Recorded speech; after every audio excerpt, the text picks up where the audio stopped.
If someone in my family was diagnosed with skin cancer, I wouldn't care how nice the building looked or what was being said on the radio. I'd look for the best treatment options with the highest cure rates, and I'd find qualified physicians who could provide those treatments. I'm Dr. Tim Ioannidis. At Treasure Coast Dermatology, our board-certified doctors have the training and the experience to care for you and your loved ones. Don't come to Treasure Coast Dermatology based on our image alone. Specializing in the treatment of skin cancer, board-certified dermatologists, Treasure Coast Dermatology. Today's broadcast is brought to you in part by Indian River Walk-In Clinic. The right care right now. There's a doctor waiting to see you at Miracle Mile Plaza. Indian River Walk-In Clinic. The right care right now, setting the gold standard. Rhett Palmer, the mayor of the airwaves, is ready to go. Talking to people you want to know. Face to face, one-on-one. Get the story and have some fun with Rhett Palmer. And now, the most trusted name in radio, Rhett Palmer, the mayor of the airwaves. Good morning, Vero Beach. This is Joseph Semprevivo filling in for the mayor of the airways, Rhett Palmer. Boy, does Vero Beach miss Rhett on air today, but he's gathering some fantastic stories to bring to us on Monday and next week. So, I have with us today the wonderful man. He's a genius. He's my dad. Sir Lawrence Semprevivo. And we are going to talk about several issues today. We're going to talk about him growing up as a little boy. We're going to talk about our vets. We're going to talk about Mexican government incursions with the government invading the United States. This is fact-based, and we'll go over some of those issues. We also are looking forward to callers. Last week we had some callers, so please call in. We want to hear what you're thinking, what you want to talk about, and if you disagree or even agree, you can call in, and we'll have a nice spirited conversation. Our phone number is 778-3500. That's 778-3500. You call the Rhett Palmer Show, and we'll be happy to discuss things with you. So, Mr. Lawrence Semprevivo. Good morning, Joseph. How are you today? Fantastic. How are you doing? Oh, a little excited to be here. And it's kind of strange that being interviewed by and sharing the airways with my son, which is a nice feeling. Well, I would say you could officially be the co-host. No, I'd rather just be a guest. I think the mayor of the airways, I think Rhett would mandate that you were the co-host. So, all right. Actually, he would probably remove me from behind the table and behind the desk and make you the host and me the co-host. So, let's talk about the vets, because you know, you have always been a historian and very passionate about the country and about our soldiers, as well as I. I mean, you've always taught and instilled that in me, that you have to respect and love the soldiers. So there's been some stuff going on that you wanted to voice your opinion. Well, again, just yesterday, I was having lunch with a veteran, and he was telling me of the problems he's having. It's taken so long to even get medication for an injury he received in the service. So I'm saying, you know, why is this happening? You have to wait. I heard on the radio the other day that one vet waited 14 years for service. And this is unacceptable. These men sacrificed their lives. They come home with injuries, and they can't go to any hospital and get medical treatment. And I feel that if we can afford to give illegals medical treatment free, why can't our vets have that same privilege? Does our government think more of illegals than they do of our veterans who sacrificed and gave their lives and limbs for this country? So I'm appalled. I'm just super upset about this. I feel that every veteran can go to any hospital and get medical treatment as they need it without long waits. You know, we can issue them a card and they can go to any hospital and get treatment. That's how I feel. What do you think, Joseph? No, I think I think you're absolutely right. I mean, so illegal aliens, we never really hear about these illegals or these people that are tax evaders from foreign countries coming into our country, people that are thieves because they're stealing benefits from Americans because they have access to what's called means-tested benefits. They have access to food stamps, WIC, things like that at AFDC where they can get a cash stipend per month. They have access to that, whereas American citizens that are in the lower middle class don't. So why are we giving free medical at non-private hospitals? So this is specific to public hospitals. If you go to a public hospital and you're an illegal, you don't have a social security number, you walk in there, you get full treatment.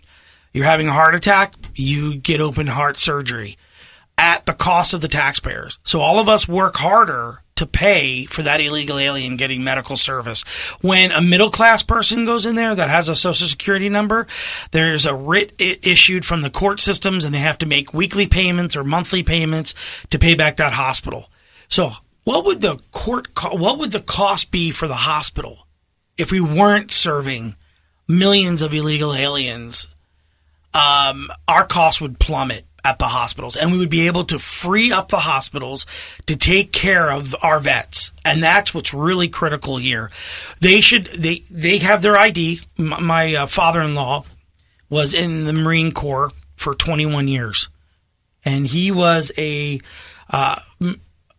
drill instructor, and he gets issued a card when he retired. And my brother-in-law is a JAG officer in the Marine Corps, and he gets a card. So when they get out, they can go to their hospital. They wait months. My father-in-law, 21 years retired, or 21 years of service, gets his card. He can't get. He goes into the hospital and they say it's wait in the emergency room if you want treatment because otherwise you can't see him. So I agree with you. Open up every single hospital in the country that is a public hospital and let our soldiers go in there and get treatment. Just show their card. And they get, they get their service. Well, what upsets me is the fact that we are paying for illegals for this service, and I have to hear the veterans begging for money and calling up on different times and saying that we need money for the veterans so they can have better accommodations where they live because they don't have arms, and we have to make things. Why are they out trying to raise money for them when the government should be taking care of them? If we have so much money, which this country just gives away, we're going to give Iran $1 billion. We sent money to Africa. We sent money all over the world. But yet we're taking it from the American people. We have millions of children that go to bed hungry at night, but yet we have money to give everywhere else. Let's take care of our own first. And then we can be charitable to everyone else. But charity begins at home. And I firmly believe that we as a nation should take care of our American citizens first. So what you're saying, and I think that's a great point. So what you're saying is if a family in America was hungry and got one slice of bread, should that family consume it themselves or should they give that slice to their neighbor? And the reality of it is they should feed their children at their home first. Absolutely. And then if they have leftovers, then they go to their neighbor and they give that food. Right now, what we're doing is we're feeding every nation before we feed our own. So I would love to hear what you think. Give us a call at 778-3500. 778-3500. Give us a call and give us your opinion. We want to hear what your thoughts are regarding protecting our veterans and providing them service after or during their service. So, I notice, Mr. Lawrence, that you're pretty passionate about our soldiers, and at least growing up with you, I always heard about the great service and everything else that our soldiers do. You've always complimented and loved them, and you instilled that in me. Would you say that this is because of your brother? My uncle? Well, yeah. I lost my brother in the service, and he was a sergeant, and he was killed. And I know that he sacrificed his life, but he would think that his brothers in combat and all would be taken care of. And unfortunately, our government has been so politically correct, they're overlooking the American people, and especially our servicemen who sacrifice so much. And I see videos and pieces on TV with men with burns on their body and no limbs and everything. And to think that we're neglecting them. And this is unthinkable. I'm just so upset about that. And so I wish that the veterans would all get together and sign a petition and demand our government to give them better service. And I think that's a necessity, because if you stay silent, nothing gets done. And I learned as I got older, watching TV and everything, where people who riot get the attention and the people who are quiet get no attention. So I think it's about time that our servicemen start making some noise and let Obama and the other politicians in this country know that they do exist. No, I think that's an amazing point. You know, there's a room at the VA for services, and people sit there and have to fill out the forms and approve all the applications for medical service for every single vet, right? And there's a room that's over 4,000 square feet of stacked up folders. If you think of a manila folder stacked with medical documents, stacked up for each soldier. And there's a room about 4,000 square feet when you aggregate it and put all the files in there. And these are people waiting for medical service, waiting for service. But you know, when we were in need and we needed their service, there was no waiting. They jumped right in and sacrificed their families, time with their children, you know, their entertainment, their relaxation, put all that aside and said, I'm going to uphold our Constitution, defend our Constitution, and protect our nation. And that's what they did. So when we called on them, they served. It's now time for us to serve them. So with this, that would have been a perfect time for a break. But with this, we're going to talk about, I want to kind of cover something else. What war was Uncle Mike in, your brother in? Well, he was in the Second World War. He was in the invasion of Normandy, and he was in several invasions and all. And he wanted to go into service. He wanted to defend his country. He wanted to keep his brothers and sisters free from the horrible tragedies of war. Okay. And was there a conversation around the kitchen table when he was out there fighting during World War II? What was it like for a family member of a serviceman during that time? Well, we were so concerned about him being safe and everything, and we would send care packages and everything. But it was an era of where we were all 100% for the government. We had so much respect, and we pledged our allegiance to the government and to keeping our nation free. It was a different world when I was growing up. Today, we lost respect for the government. I think we feel that the government has failed us and that we go into wars that we don't really belong in. And one of the wars were the Vietnam War, where these guys come home and people treated them if they were criminals. But yet we fought a war that we didn't want to win. We put limitations on our men, and we're doing the same thing now. We go into a country, overthrow the government, and then it's a mess. And we give the opportunity to terrorists to develop and take over the country. What we should do, if we're going to go to war, let's go to war and win it, and not restrict our generals and not control the military by what one president says. Well, let them win. Give them a free hand. Use whatever weapons we need to destroy the enemy. That makes complete sense. And you know, that's the real critical part of all this. And is not going in, rebuilding a country, flattening it, rebuilding it, giving state-of-the-art technology and infrastructure, leave for the terrorists to take over. Speaking of war, we're going to talk about war at the southern border. Mexico versus the United States. We'll be right back. Thank you for tuning in to the Rhett Palmer Show with Sir Lawrence Semprevivo, and this is Joseph Semprevivo filling in for Rhett Palmer, the mayor of the airways. We'll be right back.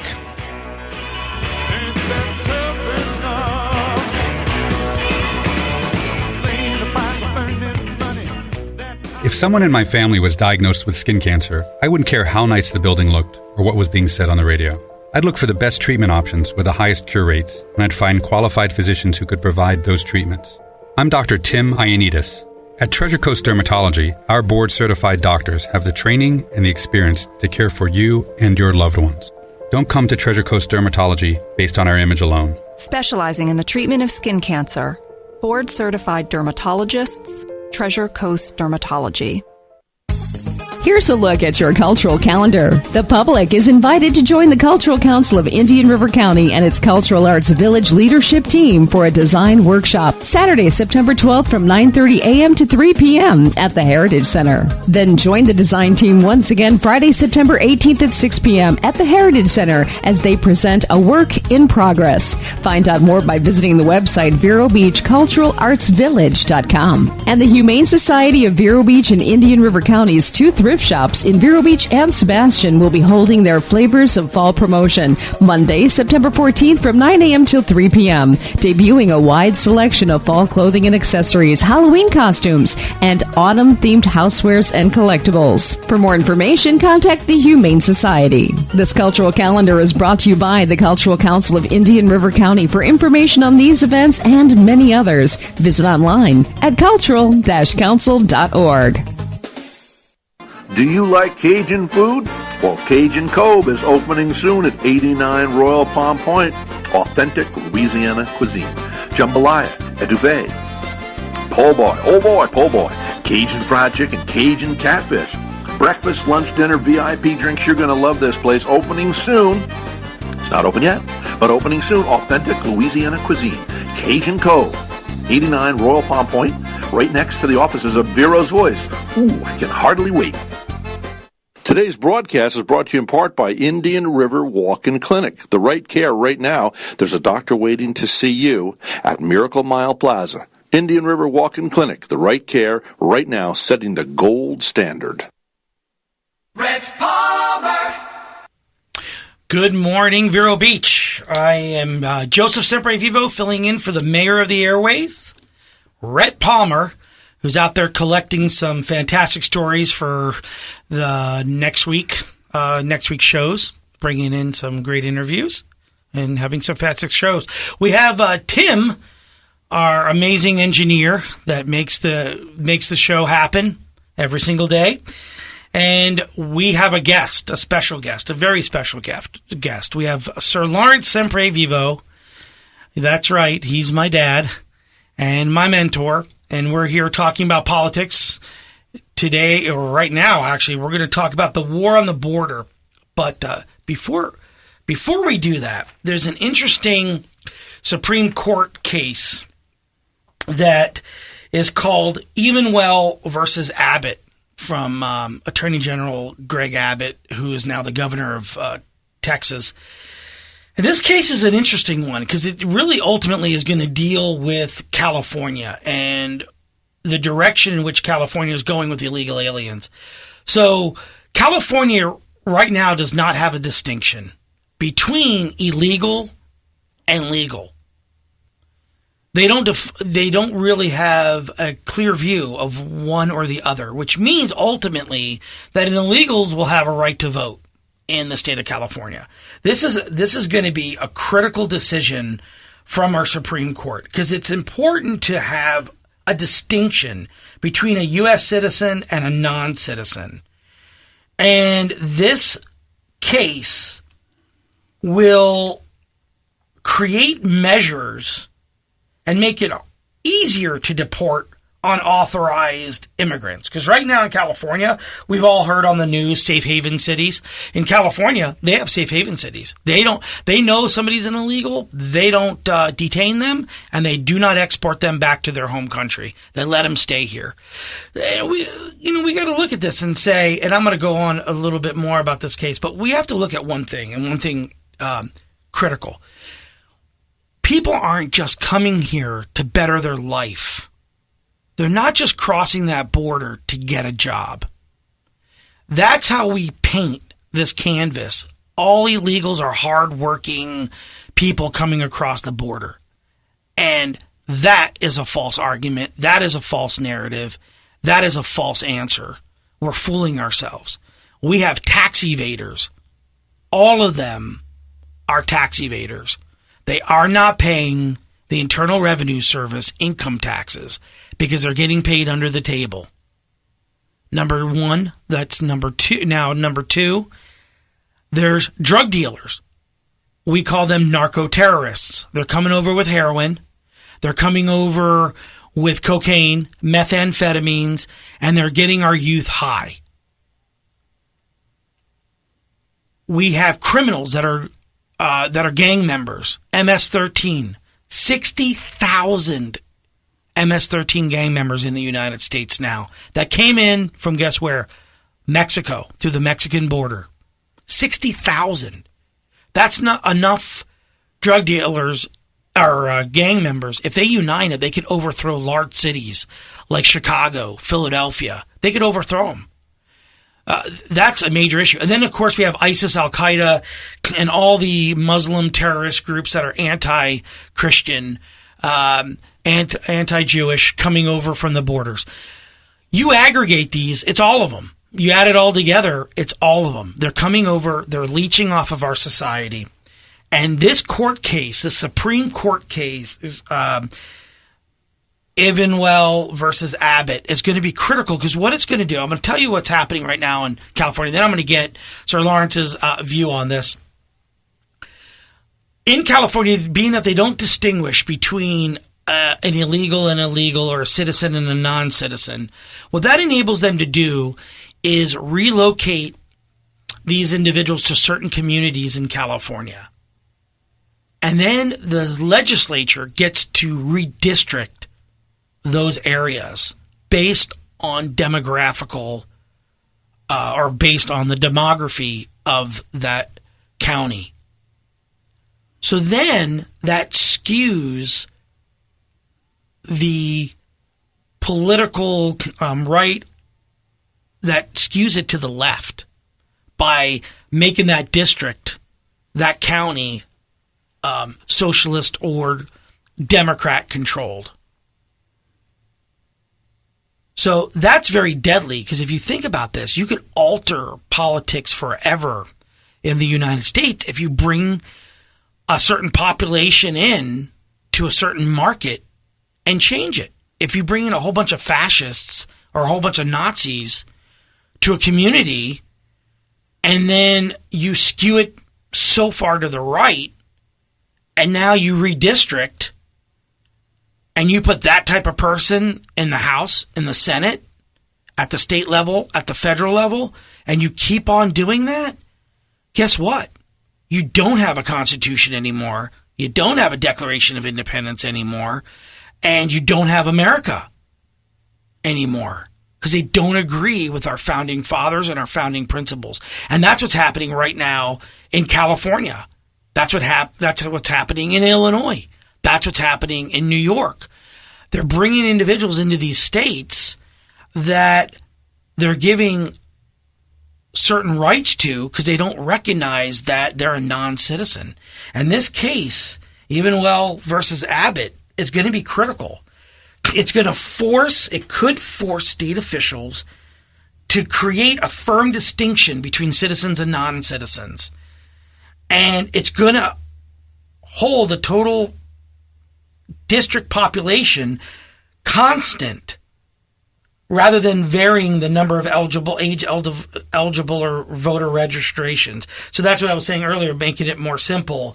Rather than having a strategic placement of non-citizens population in a certain district, that will dilute the voting power of the citizens' populations and ultimately change the outcome of America by doing that. This case can slow that down, can prevent that from happening. So all stay tuned and check Evenwell versus Abbott, okay? Because that's a real critical thing here. So, Sir Lawrence, what do you think about the dilution of the populations and redistricting and not having a differentiation between citizen and non-citizen? Well, that's one way of taking over the United States government, one city at a time. I mean, if someone has a plan to do it, our government is sure enough helping them.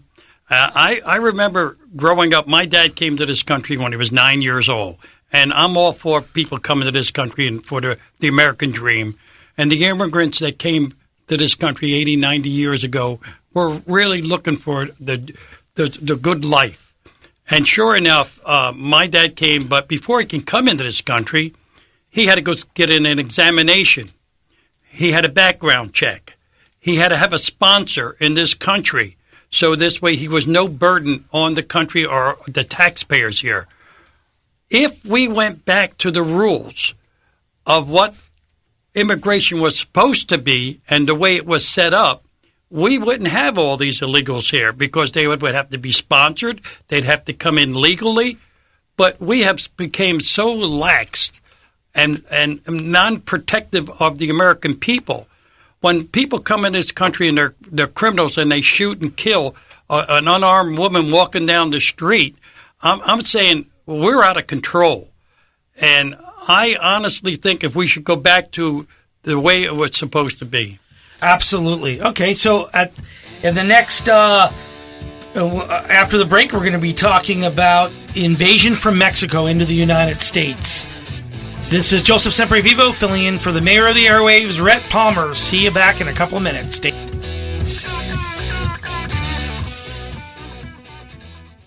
If someone in my family was diagnosed with skin cancer, I wouldn't care how nice the building looked or what was being said on the radio. I'd look for the best treatment options with the highest cure rates, and I'd find qualified physicians who could provide those treatments. I'm Dr. Tim Ioannidis. At Treasure Coast Dermatology, our board-certified doctors have the training and the experience to care for you and your loved ones. Don't come to Treasure Coast Dermatology based on our image alone. Specializing in the treatment of skin cancer, board-certified dermatologists, Treasure Coast Dermatology. Rhett Palmer, the mayor of the airwaves, is ready to go. Talking to people you want to know. Face to face, one-on-one. Get the story and have some fun with Rhett Palmer. And now, the most trusted name in radio, Rhett Palmer, the mayor of the airwaves. This is Joseph Semprevivo filling in for the mayor of the airwaves, Rhett Palmer, who's out there collecting stories for everybody. We're here with Tim in our engineering booth, who brings this show to you with perfection, and Sir Lawrence Semprevivo, my dad. We're talking politics today, a little bit about his background, and Mexico, being invaded by Mexico. Literally. We're not talking about the 11 plus million illegals that are here. We're talking about physical armed invasion against the United States, and we'll get to that. Our number is 778-3500. We would love to hear from you. Tell us what you want to talk about. Tell us what you think about the vet situation. Tell us what you think about the illegal situation. Tell us anything that's on your mind. We could talk about that. So earlier, before the break, we talked about tax evaders, terrorists, narco-terrorists, bringing in drugs. And the importance of securing the border is where we're going next, before we talk about the armed invasion. So in New York City, 154 pounds of heroin was found in New York City in the middle of May, the third week in May, right? So they tracked, where that heroin came in from? El Paso, Texas. They tracked the heroin, street value of $50 million, plus they found $2 million cash. They found it in an apartment and a vehicle combined. It came in from an area of Mexico called Culiacan. It's controlled by the Sinaloa cartel, the drug cartel. And they are bringing in a load every single month to New York. That load of heroin gets distributed to residents of 9 states, New York, Connecticut, Massachusetts, Pennsylvania, Rhode Island, those states. And they said it's enough heroin to get every single man, woman, and child high in the city of New York, in Manhattan. What are we doing about this? Thank God for the DEA. They found it and they took it off the streets. But they said every month. So that one cartel is distributing to New York $600 million a year of heroin and bringing in from Mexico $24 million a year to New York that we know of. They arrested some of the illegal aliens that were participating in this distribution, as well as some U.S. citizens that was participating in the distribution of heroin. That 154 pounds of heroin and $2 million in cash, that was the fourth largest drug bust in American history. And in New York State, it was the largest in their history, in their state's history. So it just kind of tells you who we're dealing with. These hard-working illegals coming in from Mexico that are doing jobs that Americans won't do. Yeah, they're poisoning our children. They're poisoning our family members. They're killing our American citizens through drug distribution and narco-terrorism. If that's not enough to push, as you heard my dad say, close the border, if that's not a push for us to close and seal the border, I don't know what is. Hey, Tim, what do you think about this on the drug $54 million worth of drug, $154 million in heroin found in New York? I think that's the tip of the iceberg. I don't think that's anything comparable to what's actually getting through and being distributed. Yeah. But when you say the migrant workers, I don't think it's the migrant workers that are responsible for this drug situation of the importation of drugs. You know, in all fairness, I know myself from being from the Deep South, a lot of the farmers, peach farmers, and a lot of the farmers depend on these workers, or they can't get their crops out. Oh no, and I understand what you're saying there, but the illegals are the ones that the narco-terrorists are bringing the drugs over. They're not U.S. citizens. They're narco-terrorists for the most part. Right. I see what you're saying about that. The mules, they're calling them. They're bringing this stuff over, slipping into the country. Well, that's where we have to have the border control. Yeah, we've lost control of the borders. There's no doubt about that. Absolutely. And you bring up an interesting point. So I'll bring up Sir Lawrence. What do you think of this drug distribution, this drug bust in New York? Well, it just shows the laxness that we have on our borders for our safety. Now, terrorists can come in the same way and bring in bombs and everything else. We just don't care about our borders. That's because the present administration has so lax with immigration, they just don't care who comes into this country anymore. And how can the border patrol people can't do their job if the government says, let them go? If they arrest murderers, and there was a case recently where an illegal bashed a child to death, and they sent him to, of course, to be arraigned and everything, but he had to be picked up within 48 hours by ICE, and if they didn't pick him up under our present law and the president's wishes, he had to be released. So we release hundreds and hundreds of criminals every day because our government don't give the resources that we have to pick up these criminals and put them in prison and take them to court and try them. Oh, no, they have the resources. They're just not, they have the finances, they have the staff. They're just, they have been told by Justice Department, do not enforce the immigration laws. Well, that's your Attorney General and the President of the United States. Yeah, that's what's happening. He can violate all the laws in the world and nothing happens to him.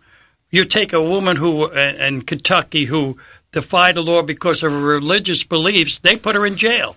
But they didn't put the president in jail for not enforcing our immigration policy.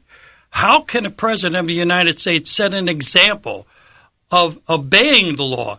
Well, in this country, certain people obey certain laws, and certain people are above the law. But the average American person who breaks the law goes to jail. But the higher elite in this country, the politicians, they seem to have immunity. And I'm saying, be fair, enforce the laws that we have on the books. And as far as I'm concerned, I can stop all these illegals coming to this country in a moment. Oh, yeah. Stop the benefits. If you can get $56,000 a year from the federal government and Social Security by not working. Now, when you come in and, as Trump said, you get an anchor baby coming to this country and they have other children, they get from Social Security, which they never put a dime in, $500 to $700 per child. Plus they get food stamps. Plus they get a place to live. The American citizen don't get those kind of benefits. Free medical at the hospital. Free medical at the hospital. Everything's free. Now, how do you justify this? You can't obey the laws. Give us all a fair shot. We are having the middle class people right now are shrinking. They have to pay taxes. They have property taxes. They are paying everything for the illegals, for the government to spend and have. He passes a law. Well, I'll sign an executive order. Let's raise the wages. Let's do this. Let's put more on to the small businessman, and let's put the little businessman out. This is not the way America grew. Our economy grew and everything because of the small businessman who employs most of the people. Okay, so Tim, dealing with when we were talking about the illegals, what are your thoughts about this whole conversation? I'd like to hear your view on this. Well, I'm not certain of the facts or the statistics of all these freebies going on, but if you think that that Mexico is the only place we have a problem with the border, let me tell you something. They're bringing in drugs and people are coming in on our very coast here of Florida. Yep. Now, we can't put a chain link fence up around our beaches. That's not going to work. Right. But you're being naive if you don't think that there's tons of drugs coming in off of boats and different remote areas. Absolutely. But and I think to that point is it makes it a lot harder for someone to load up a boat in Mexico, get through the Gulf, and then land somewhere on the land here with all their drugs. The good news about that is it reduces your access point, whether by sealing the border in Mexico. Right? We want to know. We want to narrow our problem down. I think America would feel much better if they knew that every illegal here was actually out for a legalized job, rather than bringing drugs or terrorist beliefs and mantras to this country, like criminals and stuff like that. If we could reduce that would be much better. So here's an interesting story. So we always talk about the illegal aliens. This has been a big conversation that we've had. Illegals. What about the U.S. government, the Mexican government, actually attacking U.S. citizens and our border patrolmen? Now, we talk about illegals coming here and distributing heroin, the 154 million pounds that was just confiscated. We talk about how they're living off of $56,000 a year in benefits between state and federal government, as well as WIC and all the ancillary benefits, free cell phones, means tested benefits. We talk about that. We talk about jobs that they steal away from Americans. that are too lazy to work, right? We talk about MS-13 coming over and having 60,000 members in the United States. We talk about other drug cartel members as well as other gangs coming in from Mexico and invading the United States. But we don't talk about the Mexican federal government actually invading the United States. Now, I promised before that we were going to talk about this. And when we come back from break, we are going to talk about the Mexican government invading the United States. This is Joseph Semprevivo in for Mayor of the Airwaves, Rhett Palmer, with co-host Sir Lawrence Semprevivo and Tim, our fantastic engineer. We'll be right back in a couple of minutes. Stay tuned.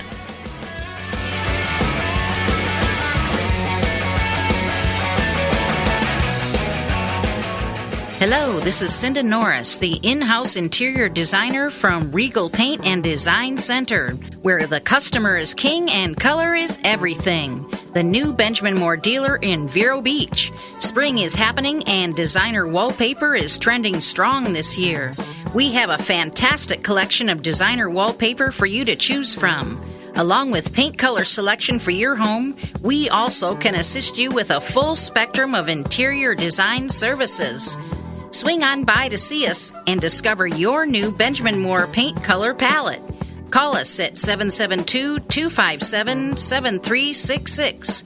Regal Paint and Design Center, the new Benjamin Moore dealer in Vero Beach, located next to Joey's Seafood Shack on U.S. Highway 1. Are you ready for the ultimate Florida dining experience?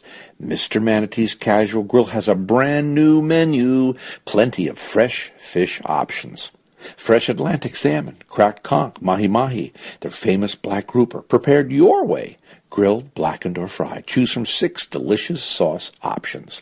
Specials available every night at Mr. Manatee's Casual Grill on Royal Palm Point. They've just added delicious corn fritters and lobster bisques to the menu. Mr. Manatee's Casual Grill on Royal Palm Point. You'll love it. As the body's largest organ, skin is the great protector. Skin cancer is the most common of all cancers. Protect the health of your skin with regular exams by a board-certified dermatologist. Specializing in the treatment of skin cancer, Treasure Coast Dermatology has offices in Martin, St. Lucie, and Indian River counties, with their newest location in Vero Beach. Call toll-free 877-870-DERM. That's 877-870-3376.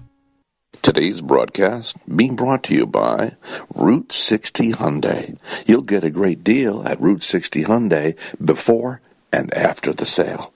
Hey, test drive the brand new Santa Fe. I have one. The skylight is all the way to the back, including the back passengers. It's fantastic. Heated seats, yep, and air-conditioned seats. Test drive the brand new Santa Fe at Route 60 Hyundai today. Today's broadcast brought to you by Dr. Ramdev. Dr. Ramdev is an accomplished vascular surgeon. Do you have painful veins in your legs, varicose veins? Call Dr. Ramdev. You'll be glad you did. Rhett Palmer. Good morning, Vero Beach. This is Joseph Semprevivo filling in for the Mayor of the Airwaves, the Rhett Palmer Show, Mr. Rhett Palmer. And we're missing him. He's collecting some stories, and he's going to bring them back. He's going to have them air next week. We have our engineer, Tim, in the studio, keeping things running as always. And Sir Lawrence, our co-host today. Yes, he's my dad, Lawrence Semprevivo. He's keeping us entertained and talking about all the issues from vets to illegals. There's a couple things we want to bring up. Tim and I were talking on break about illegals and jobs in the United States that are taken away from Americans. Tim, you wanna bring that up? Well, I was just thinking, instead of these illegal aliens trying to come over here to get jobs, they should just try to get jobs from the corporations that are relocating into their country that are taking jobs away from Americans also, so they don't have to pay taxes here, that they're hiring all these workers in their corporations, because they're moving them to other countries. That's a really good point. It's kind of funny. Our companies like Nabisco left the United States and brought their cookie factories, Chips Ahoy, Oreo, stuff like that. They brought them to Mexico, and they're bringing and they're baking them, and then they're importing them. They're exporting them from Mexico into the United States, and they certainly don't have the production standards.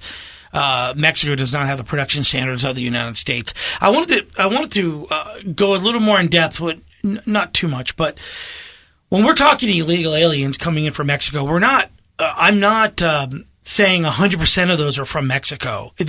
They're from all over the world. I mean, you do have some from China.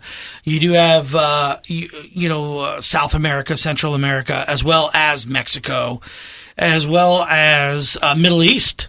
So they're coming in from all over the place. Now, before I go on to the invasion into the United States from the Mexican government, the armed invasion, I wanted to touch on the jobs that are being lost from individuals coming over from other countries. Tim brought up a really great point earlier, and he said, well, these individuals coming over from other countries, they're doing jobs that Americans won't do. And is there truth to that? Absolutely. I think there is some truth that Americans have gotten fat and happy and lazy, and they're not willing to work for a dollar. So, Tim, I got a question I'd like to pose to you, and you tell me while we're talking about this. If you're out there listening, you want to give us a call 778-3500 and jump into the conversation. We'd love to hear your opinion. 778-3500. So, Tim, do you think there's a solution in place for these, rather than having illegals or people that overstay their visas, working on a farm, picking peaches in Georgia or cotton and in New Mexico and chili in New Mexico and stuff? Is there something that we can do to eliminate that problem? Well, one thing that comes to mind is possibly higher wages for these workers so that Americans will take these jobs and can make a living. A lot of Americans don't take the jobs because they don't pay enough to pay their bills. So, they're looking for something a little better to help them get by.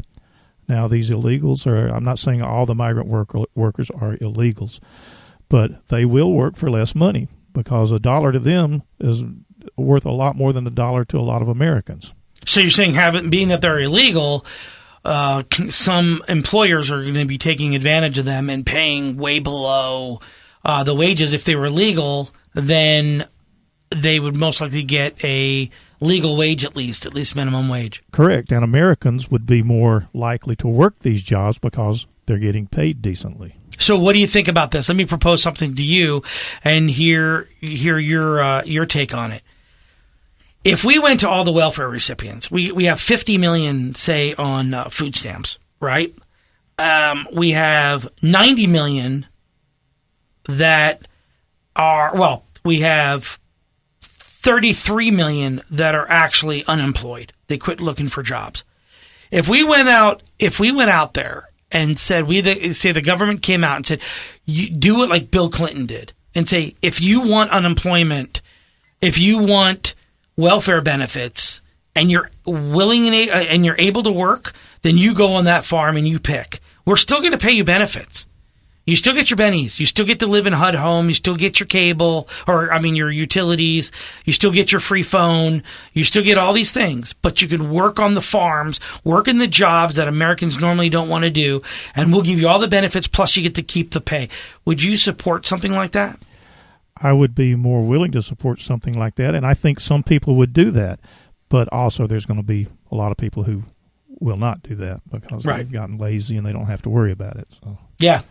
I think that's a valid point. If you can just get 500,000, see if we could reduce those benefits to illegals and then offer benefits to individuals to get off of welfare to work, then you reduce the demand for the illegals for the farmers. Because Tim brings up a great point. If you don't have people picking, then you don't have the groceries in the grocery store, the produce to eat. But if you pay an absorbent wage, then the produce would skyrocket and middle class would not be able to afford the produce. Because if you pick 100 100 peaches in a day, and it costs $100 in labor to pick those 100 peaches, you apportion that per piece, and that's $1 extra per peach. So we have to be cognizant of that. And vice versa. If they don't have the people there, right, and they can't get their product to market, the prices are going to go up too. So it's almost a catch-22 type thing. It kind of is. And I think we found a happy medium. If we could get people off of welfare to go to work, then that would be a fantastic thing. What do you think about this, Sir Lawrence? I tell you, we had a solution many years ago growing up. There was a solution that the people who needed help, we called the Great American CCD camps, where they would send them in the forest. They would help them build roads. So they got a paycheck with honor, and it was a job that the government created for them, and they didn't get welfare, and they didn't sit home. They went actually left. Trucks would come, buses would pick them up, take them to the forest. Excuse me. They work in the forest, and they got a paycheck. And they had dignity because they earned a paycheck. When you earn something, you appreciate it. But when people give it to you for free for staying home, it becomes expected. It's expected. It's taken for granted. It is. And so these were, and we talk about these illegals and everything. They're taking jobs. And we have 30 million black youths who don't have jobs, who need jobs. Why not give those jobs to the people that we have? You mean a 30% unemployment rate? Unemployment rate. I'm sorry. Yeah. 30%. That's who we should be taking care of. We should take care of our young black youth. Yep. They need jobs. Let's help them before we help illegals. We'll be right back. This is Joseph Semprevivo filling in for the mayor of the airwaves, Rhett Palmer. This is the Rhett Palmer Show. Stay tuned. We're going to talk about physical invasion from Mexico to the United States.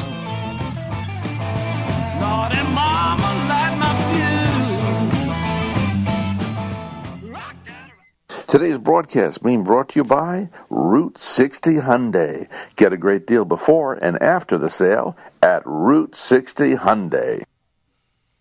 Rhett Palmer, the mayor of the airwaves, is ready to go. Talking to people you want to know. Face to face, one-on-one. Get the story and have some fun with Rhett Palmer. And now, the most trusted name in radio, Rhett Palmer, the mayor of the airwaves. This is Joseph Semprevivo filling in for the mayor of the airwaves, Rhett Palmer.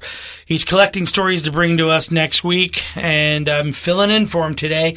We have our fantastic engineer, Tim, that's keeping the show running for all of us and bringing great sound to you. And a special guest today, the co-host, Sir Lawrence Semprevivo. That is right, my dad. The story you've been waiting for. We've been teasing it. You've been standing by. We want to hear from you.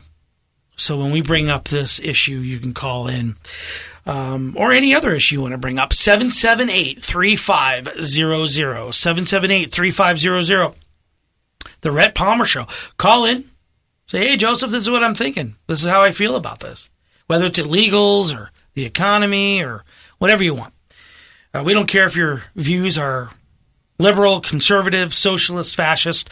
It's your right. Also, Joseph, for those outside the local listening area on iHeartRadio, the area code is 772. So anyone who wants to call in from out of state or anywhere in the world you may be listening, 772-778-3500. Perfect. Absolutely. I know Rhett has talked about, we've gotten contacted before from Connecticut and New York and I think it was Oregon, Washington State, all over the place we have listeners. Okay. The moment you've been waiting for. Not good news, folks. The Mexican government physically approached the United States and actually did an incursion on June 26th of 2014. They attacked Border Patrol agents on the Mexican border. They crossed over a Mexican government helicopter, went from Mexico to the U.S. border, 100 yards into the U.S. airspace, and started firing on U.S. Border Patrol personnel. So I'm saying, what? None of us heard about this on the news? Fox, CNN, MSNBC, CNBC, Bloomberg, Reuters, nothing. Nowhere. I never read this in the paper.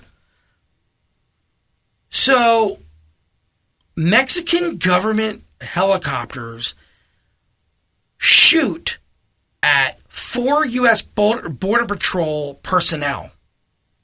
And we contacted the Mexican government, we, the United States. The Customs Border Patrol contacted the Mexican government. They denied it. Oh, we didn't shoot at any of your people. So the CBP, which is Customs and Border Patrol, requested information from the Mexican government. And CBP finally released on May 5th, the Day of the Dead, right? May 5th, 2015, they released the documents because of a FOIA request to an organization called Judicial Watch. And a FOIA is a Freedom of Information Act, right? All these fancy letters that the government created. FOIA request, and we got the documents, they got the documents and released them. So what it says was, U.S. Border Patrol agents were in the Tucson sector, and they were protecting the border in the Tucson area. They were 100 yards north of the border on the U.S. side when they observed a Mexican law enforcement agency chopper cross north into the U.S. territory. And then the agents heard bang, bang. And they saw bullets landing about 15 yards from their vehicle, and that they were actually physically driving these vehicles. And there was 2 unmarked vehicles and 2 marked vehicles that said U.S. BP on it, Border Patrol, U.S. Customs and Border Patrol. So then, not one chopper, they saw 5 more Mexican choppers cross the airspace. And they were, I believe, at the Reprosito Ranch or something like that is where the agents were. So these agents immediately called in. They filed a report. And the choppers turned back, went south, back into Mexico. And they landed by this ranch, or at this Reprosito Ranch. So the government of Mexico officers exited the aircraft and aircrafts. They found that it was like 5 government of Mexico officers, and they wound up approaching the border fence.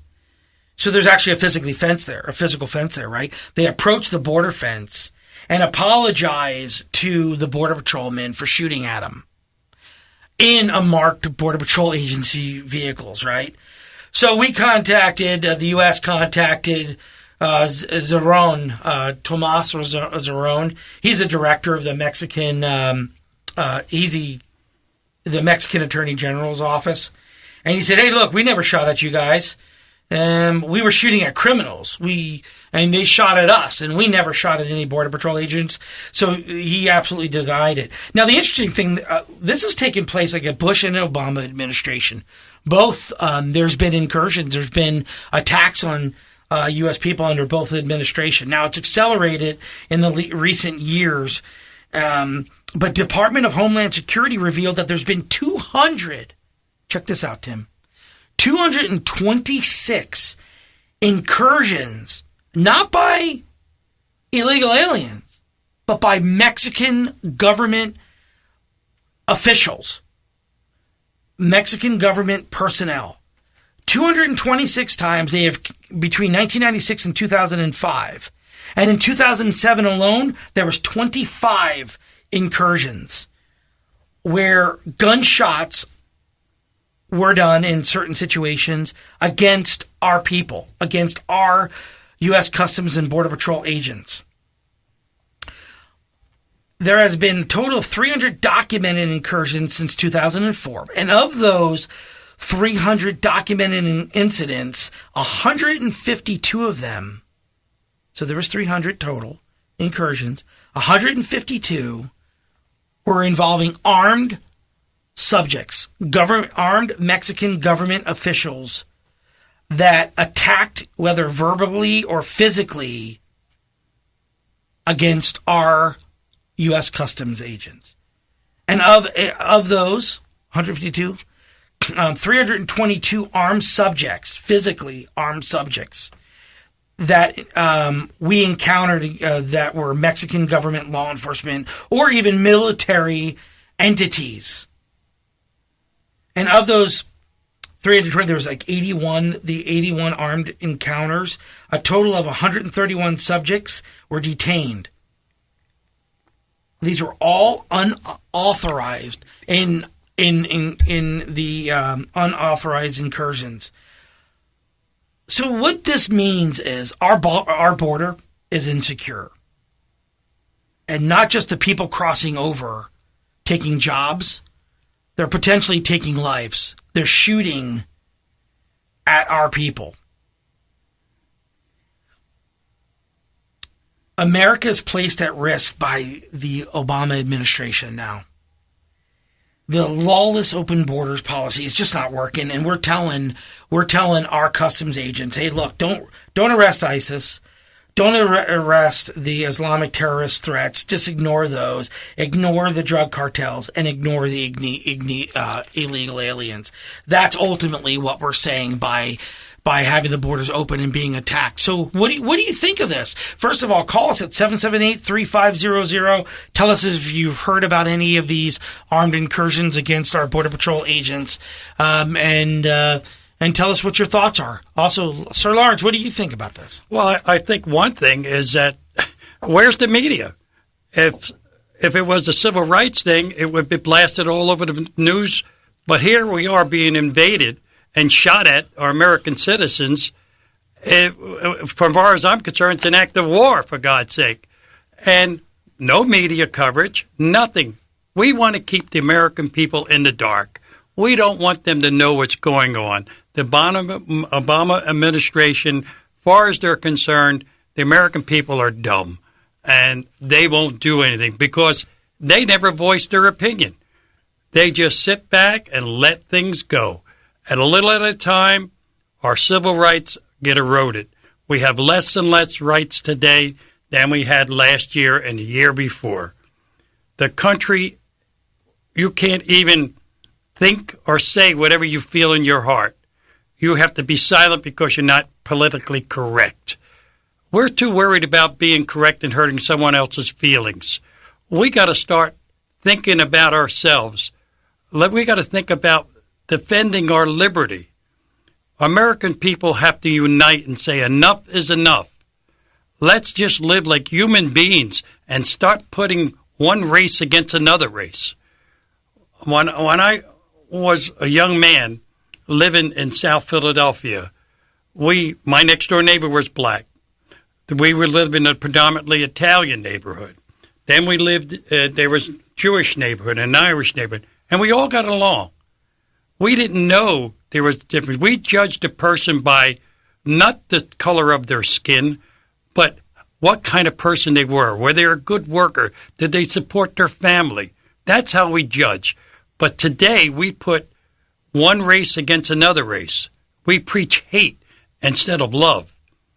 And we said, let's destroy God. We don't want God in anything anymore. But our fathers who created this, the Declaration of Independence, included God. You go in court, you put your hand on the Bible. We put in God we trust on a dollar bill. Now all of a sudden, believing in God is bad. And why is there an invasion against or discrimination against people who are Christians or everything? We have the Muslims killing Christians. What's going on in this world? And we're not willing as an administration or as a country to say the government should be a leader. They should come up and say, hey, this is wrong. We got to stop this, Harry. You know, a policeman gets killed. Obama don't get on the air and say, "Oh my, this is horrible." But when an incident happened with a black person, it was the first thing he did, got on the air. This is terrible. This is race. And we got to stop that. Yeah, we have to stop separating and dividing our country. That's the real big issue that we have a problem with. We're going to take a break. This is Joseph Semprevivo filling in for Rhett Palmer, and the Rhett Palmer Show will be right back. Thank you very much. She really gets me high. Bam-a-lam, you know that's no lie. Bam-a-lam, she's so rock steady. Bam-a-lam, and she's always ready. Bam-a-lam, whoa, back Betty. I have a secret. Today I've been in just about every doctor's office in Indian River County. What's more, I've been in several restaurants, visited a paint store, a walk-in clinic, and a car dealership. Want more? I have spread the word to one and all about the history of Vero Beach, Sebastian, the whole county. I even give out movie reviews. You say, who can do all that? My name is Vero's Voice. That's right, Vero's Voice, the authentic voice of Vero. You can get me digitally, online, or pick me up at more than 400 locations. If you want to go where I want to go, if you want maximum impact for your company, professional help in preparing your full-color magazine ad, all this with competitive pricing, join the smart advertisers appearing in Vero's Voice. Don't wait. Call Patty at Vero's Voice. Call 772-766-9969. That's 766-9969. You'll be so glad you did. Believe me, everyone reads me cover to cover. After the death of a loved one, family members often tell me they wish they had called hospice sooner. I'm Karen Ritchie of VNA Hospice of Indian River County, where it is our mission to bring comfort and support to patients and families facing serious illness. The earlier hospice is involved, the greater the opportunity to live as fully as possible. Hospice care means you'll never have to face the most challenging time of life alone. Call 772-567-5551 to find out how hospice can help you.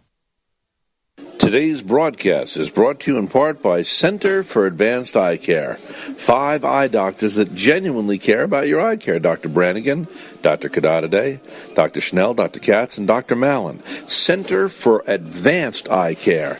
Do you want advanced eye care?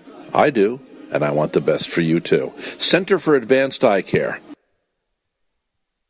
Today's broadcast made possible by donations from Vero's Voice magazine, the Maycomber family, and good folks like you. To keep Dr. Dobson on the air, please support us. Send a non-tax deductible gift to P.O. Box 3342, Vero Beach, Florida, 32964. Or call us here at Vero's Voice magazine, 772-778-3500.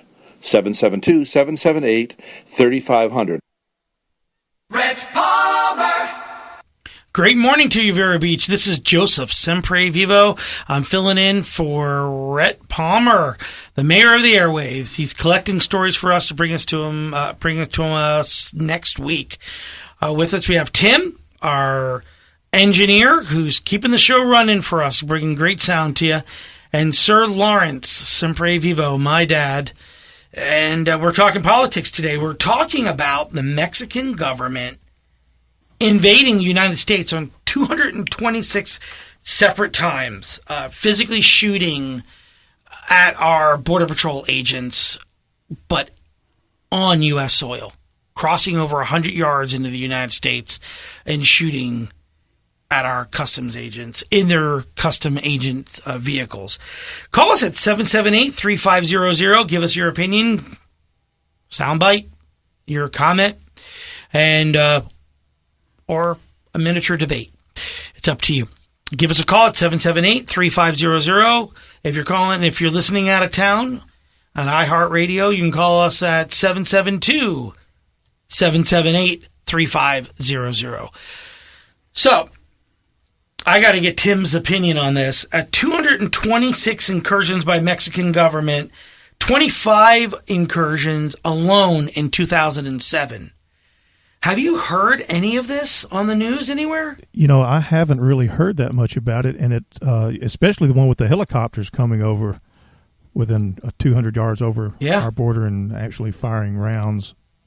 I find it amazing that we hear more about gay couples being rejected for their marriage license than we do about these border incursions. Yeah, absolutely right. That is pretty amazing. I mean, you have a person standing up for her religious beliefs, which is a fantastic thing. You hear more about that, though, than Mexican government officials hanging out of a helicopter shooting at 4 Border Patrol vehicles, 2 of which were unmarked, 2 were marked USBP, so they know it's a government agency, and they're popping shots at them. Yeah, I'm not saying that person was right about the marriage license, but it's amazing that the media, they sensationalize things that are, to me, not even important. Right. I mean, right. It's just mind-boggling to me. This is like, I could care less. Let these people live their lives. Now, something like this, incursions by another government over our border. Now, some people don't realize this, but there are parts of the Rio Grande River that are nothing more than a muddy stream. Right. So, people can come. It's very easy to come over. And that border is, how long is that border? How long is the Rio Grande border there, that part? Do you have any idea? I don't. It's hundreds and hundreds of miles, and it's just almost impossible for these people for our Border Patrol to keep these people out. Maybe they should think about funding more officers, Border Patrol officers, so they can hire more than creating the next aircraft that we need or something, supposedly need. I just should pour a little more money into hiring people and training people and help with the unemployment a little bit. Well, yeah, there's an interesting thing. In Mexico, guns are illegal, right? And Mexican government banned them. So in El Paso, Texas, at City Hall, this happened a couple of years ago, a .50 caliber rifle was used in Juarez, Mexico, that shot into the United States and hit City Hall building. And guns are illegal in Mexico. So criminals, drug cartel members, they get them. They have them. I mean, of course, the U.S. government under Fast and Furious decided to sell weapons to Mexican drug cartel members to do an experiment and say, well, let's wait until soldiers and U.S. people get killed and we could maybe track it down. And that's how we lost Brian, the U.S. Border Patrol agent, got shot by one of those weapons, and that's how Fast and Furious got uncovered. It was an unlawful gun smuggling operation caused by the U.S. government, actually ran by the U.S. government, and so that's unfortunate. But this takes it to a whole nother level. Now we have Mexican government officials hanging out of helicopters and shooting at our federal agents who are trying to protect us and our border. I'm just flabbergasted with that. We haven't heard a thing. And what's crazy is the uptick. And, over a 10-year period from, actually it was a little like, what was it, 1996 to 2005. So it was a 9-year period. There was 226 incursions. But in 2007, there was 25 alone. If you were to mathematically, run those numbers, it's a slightly elevated incursion. So, yeah, what were you going to think? I have a question for you. If the Mexican government would do a joint venture with our government to secure the border, put them on a border also to stop, and if they don't, we should have sanctions against Mexico. So they give them the incentive to secure their borders instead of just helping them get across. So with a joint venture, we can secure the border. But, and you're absolutely right, but look at it this way. What benefit is it for the Mexican government? It would be like saying this for us, that we would want to prevent our welfare recipients that are lifelong welfare recipients, we would want to stop them from going to Canada or Mexico. Why would we ever do that? We would never want to arm our border and stop U.S. people from going into Mexico. We would welcome, our lazy, unemployed to go over to those countries. Well, look at it this way. If you put a sanction against a country like we do for foreign countries, which Mexico is a foreign country, if you say, if you don't close your borders, we will stop sending business to you. We will do this. We will put monetary sanctions against you. You make them responsible for their borders. I agree. I don't disagree at all. But we need a government who has some guts. And unfortunately, we don't have a strong government. We're very weak. The United States is not respected anymore in any country. Yeah, I agree. But you know what the good news is with that, as you taught me growing up? It can change. And in each decade, we've had a crisis that we never thought we would come out of. If you look at World War I, World War II, the Great Depression, then World War II, Vietnam, the Carter administration. You're looking at all of those things. The Iran dealings with the hostages, the correction during the 80s.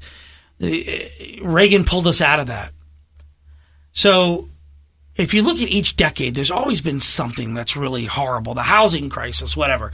There's always been something bad. We could always rebound. And during 2015, 2016, we get to put a new person, regardless.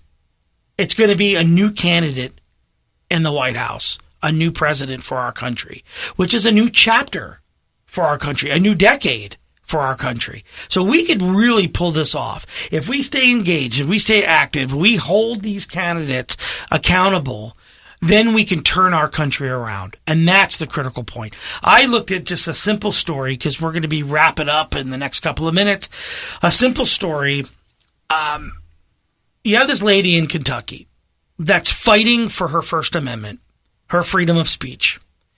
And she says, whether I'm Christian, regardless of my faith, this is my belief. This is her fundamental argument. She stated she does not believe in gay marriage. It's against her biblical principles. Just like a Muslim can say in this country, I do not believe that the woman should be an authority or head of the household in my home. And they're protected under our Constitution and the First Amendment, just like she should be protected under the Constitution and the First Amendment. She got sentenced for 30 days. They released her. She's back at work. She returns to work on Monday, as long as she doesn't discriminate against gay marriage licenses or gays' lifestyle again. But it is her First Amendment right to do so. It is her religious right to say no. And if other individuals from other religions, for example, let's talk about the Sabbath. For Jewish individuals, they don't have to work at night on Friday night. It is their religious protection. And in our country, our laws are very clear. You cannot discriminate against religious beliefs. If someone says on Friday night they work for a corporation, I can't work. It's my Sabbath. The sun's going down 30 minutes before sundown. I can't work. They say you're mandated to work. They will be sued, and they will lose. That corporation will lose. So, ladies and gentlemen, we are in America. We live in America, and we follow American principles, and we will talk about the protection of America. This is the Rhett Palmer Show. Filling in for Rhett Palmer, the mayor of the airwaves. He will be back next week with our co-host here, Lawrence Semprevivo, and Tim, our engineer. Thank you so much for listening.